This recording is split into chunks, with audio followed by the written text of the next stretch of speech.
Wabarakatuh. Waalaikumsalam warahmatullahi wabarakatuh. Alhamdulillah. Alhamdulillahillazi ja'alana minan nasihin wa afhamana min ulumil ulama'ir rasikhin. Wassalatu wassalamu ala man nasakha dinuhu adyanal kafarati wat talihin wa ala alihi wa ashabihil mujahidin at-tahirin. أشهد أن لا إله إلا الله وحده لا شريك له وأشهد أن سيدنا محمدا عبده ورسوله لا نبي بعده. اللهم صل وسلم على سيدنا محمد الفاتح لما أغلق والخاتم لما سبق ناصر الحق بالحق والهادي إلى صراطك المستقيم وعلى آله حق قدره ومقداره العظيم. رب اشرح لي صدري ويسر لي أمري واحلل عقدة من لساني يفقه قولي.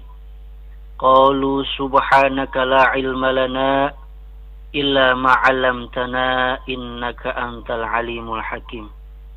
صدق الله العظيم وصدق الله رسوله النبي الكريم ونحن على ذلك من الشاهدين الذاكرين والحمد لله رب العالمين.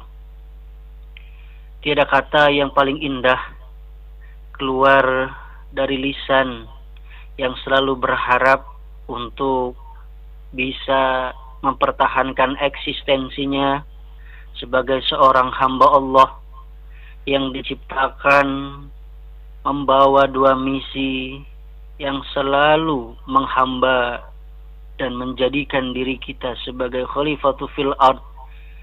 Tiada lain ucapan yang pantas dikeluarkan adalah ucapan Alhamdulillah. Yang sampai sejauh ini Allah memberikan banyak karunia nikmatnya sehingga tak dapat ilmu kalkulasi untuk bisa menghitung kenikmatan-kenikmatan apa yang telah Allah berikan kepada kita. Oleh sepatutnya, seyogyanya dan seharusnya kita selalu mensyukuri atas segala nikmatnya dengan mengimplementasikan dalam kehidupan sehari-hari kita, menapaki kehidupan ini dengan selalu berusaha meningkatkan kualitas takwa kita kepada Allah Subhanahu wa ta'ala.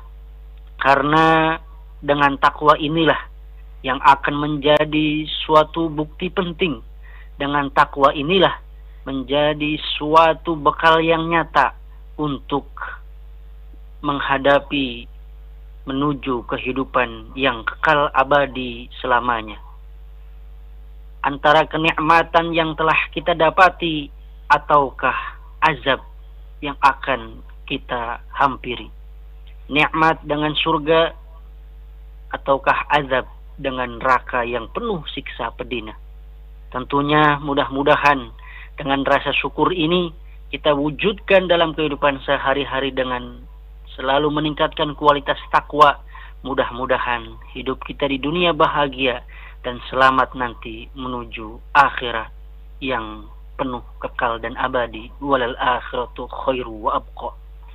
Salawat beriring salam tak lupa juga kita sampaikan kepada junjungan baginda alam yang telah berhasil membawa misi risalah ilahiyah, yang telah berhasil memperjuangkan ad-dinul Islam, agama yang dirahmati Allah, agama yang ada di sisi Allah. Inna dina indallahil Islam.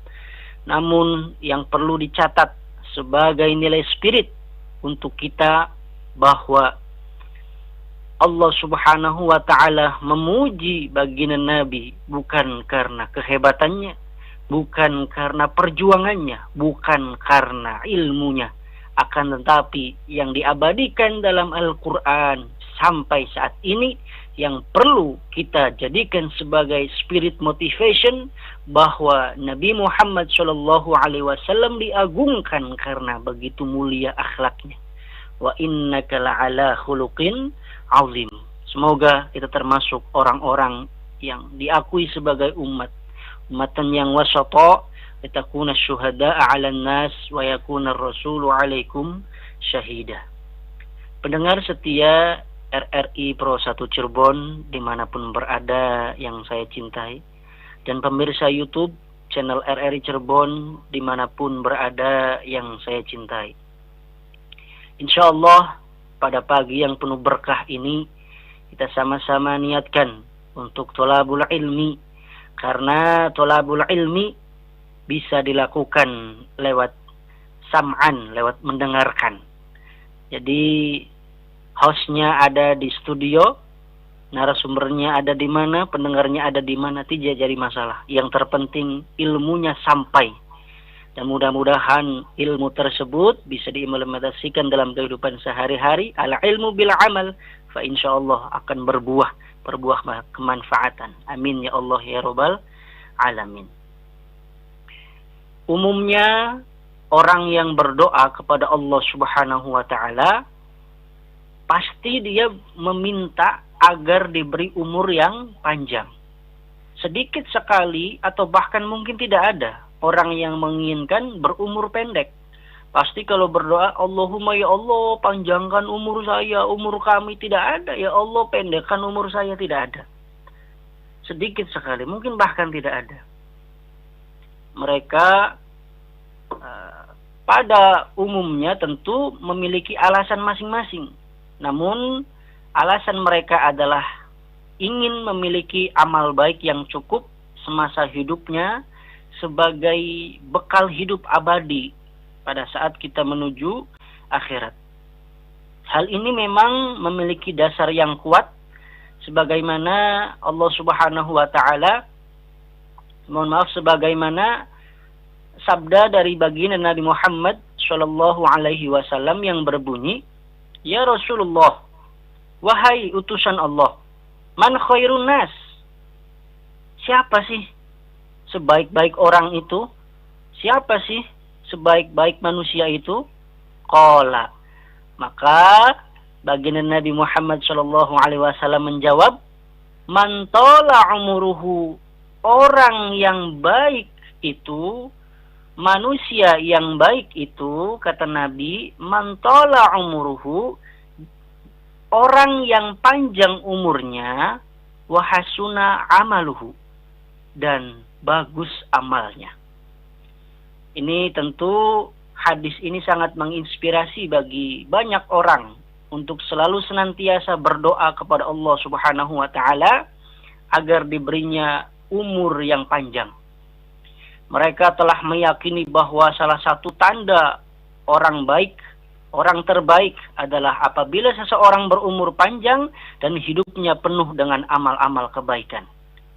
Mereka umurnya panjang tetapi amal kebaikannya amat sedikit, termasuk orang-orang yang terbaik. Bahkan mereka digolongkan sebagai orang-orang,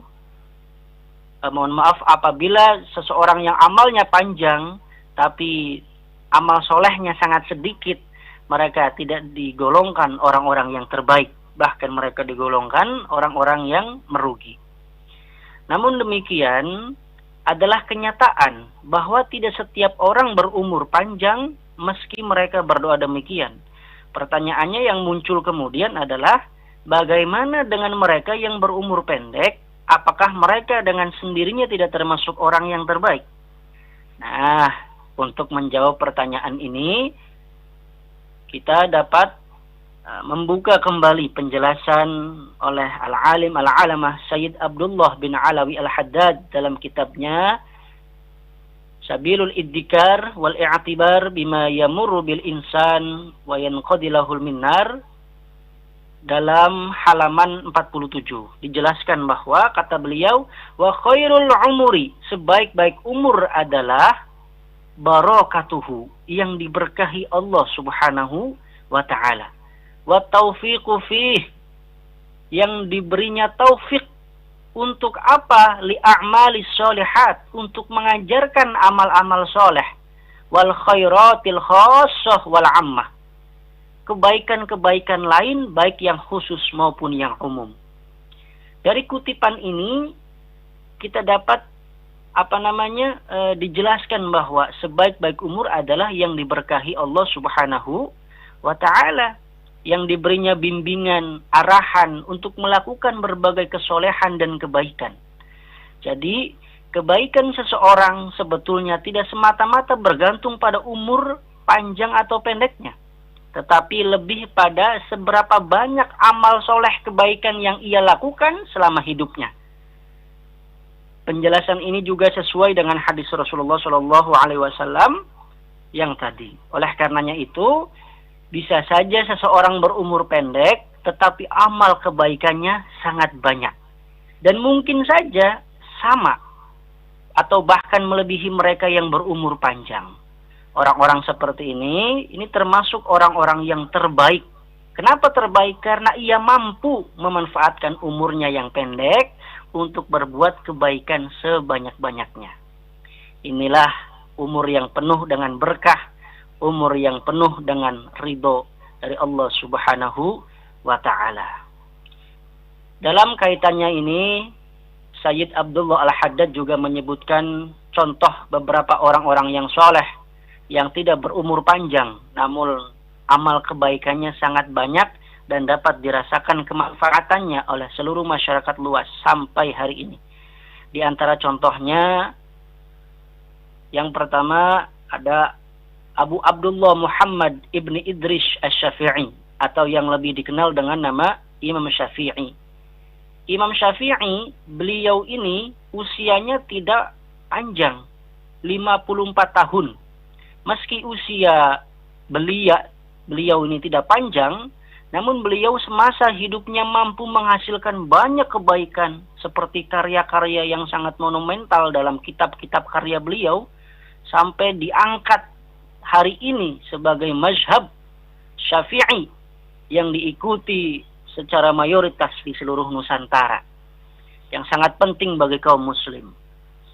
Karya-karya beliau, karya-karya besar karangan Imam Syafi'i, yang pertama ada kitab Ar-Risalah, merupakan kitab tentang usul fiqh. Ada kitab yang merupakan kitab tentang mazhab fiqhiyah. Ada kitab Ikhtilaf al-Hadis yang berisi tentang hadis-hadis. Karya beliau selain itu punya kitab yang namanya Tafsir Al-Imam Asy-Syafi'i, yang merupakan kitab tentang tafsir Al-Quran dan sumber hukum lainnya. Beberapa sumber juga menyebutkan kitab karangan beliau sampai 120 buah karangan. Masya Allah. Dan luar biasa, beliau umur 7 tahun sudah menghafal Al-Quran dan hafal sebanyak 30 juz. Usia baru 7 tahun sudah hafal Al-Quran. Ini contoh lain orang soleh yang tidak berumur panjang, namun amal kebaikannya sangat banyak, adalah Abu Hamid Muhammad bin Muhammad Al-Ghazali, atau yang dikenal dengan Imam Al-Ghazali. Beliau wafat dalam usia 55 tahun. Meski beliau berumur pendek, namun begitu besar sumbangsihnya bagi masyarakat luas, khususnya kaum muslimin. Beliau bahkan mendapatkan juluki Hujjatul Islam karena jasa-jasanya membela kebenaran Islam dengan mempertahankan prinsip-prinsip kebenaran dengan argumen yang sulit dipatahkan oleh lawan. Dari apa yang sudah dijelaskan dan dicontohkan oleh Sayyid Abdullah Al-Haddad, ini sangatlah jelas bahwa pemahaman literal tentang umur yang baik hanyalah umur panjang yang dipenuhi dengan kebaikan masih memiliki kekurangan. Pemahaman ini memang tidak salah, hanya belum akomodatif terhadap fakta bahwa banyak orang soleh tidak berumur panjang. Orang-orang seperti ini meskipun tidak berumur panjang, namun amal-amal kebaikannya sangat banyak. Sebagaimana tadi yang contohkan oleh Imam Al-Ghazali dan Imam Syafi'i. Oleh karena itu, sebaik-baik umur adalah umur yang diberkahi Allah Subhanahu wa Ta'ala. Hal ini juga umur panjang banyak digunakan untuk melakukan amal baik, amal soleh, amal kebaikan. Selain itu, umur yang tidak panjang namun banyak digunakan untuk mengerjakan kesolehan hingga pada tingkat tertentu yang setara atau malahan lebih banyak dari mereka yang berumur panjang. terhadap kelompok kedua, yaitu mereka yang tidak berumur panjang namun banyak mengerjakan kesolehan dan kebaikan-kebaikan, seperti Imam Syafi'i, Imam Al-Ghazali, Imam Sayyid Abdullah Al-Haddad menyebutkan hamba-hamba Allah yang terpilih dan diberkahi sehingga amal kebaikannya sangat banyak dan mungkin lebih banyak dan lebih terasa manfaatnya daripada yang dipanjangkan umurnya. Batasan umur panjang di kalangan umat muslim memang tidak ada patokan sekian tahun secara khusus atau disepakati bersama. Hanya kebanyakan umat Islam menjadikan umur Rasulullah SAW mencapai 63 tahun sebagai standarnya. Standarnya 63 tahun karena Nabi diberi jatah hidup 63 tahun. Jadi kalau hari ini sudah 62 tahun, hati-hati 1 bulan lagi. Atau sampai hari ini sudah 62 tahun 11 bulan. Ini artinya mereka yang mencapai umur di atas 63 tahun diyakini telah mendapatkan bonus umurnya dari Allah Subhanahu wa ta'ala. Sedangkan mereka yang tidak mencapai umur 63 tahun, semisal 50 tahun, 55 tahun atau kurang dari itu, seperti Khalifah Umar bin Abdul Aziz, beliau wafat dalam usia 40 tahun, termasuk umurnya pendek, sebagaimana dijelaskan tadi oleh Sayyid Abdullah Al-Haddad dalam kitab tersebut. Itulah tadi pemaparan awal baik-baik umur yang diberkahi Allah Subhanahu wa ta'ala. Baik. Jadi bukan soal umur panjang atau pendek, tapi bagaimana di umur yang kita punya ini kebermanfaatannya seperti apa, begitu Ustadz ya? Iya, betul. Oke, baik, kita buka line telepon terlebih dahulu 0231849329. Kita sapa terlebih dahulu. Assalamualaikum, dengan siapa di mana? Waalaikumsalam warahmatullahi wabarakatuh. Rubin, Jalan Stasiun, Tanjung Brebes. Iya, Pak Rubin. Silakan Pak Rubin. Assalamualaikum Kang Ustaz. Waalaikumsalam. Waalaikumsalam warahmatullahi wabarakatuh. Ini menarik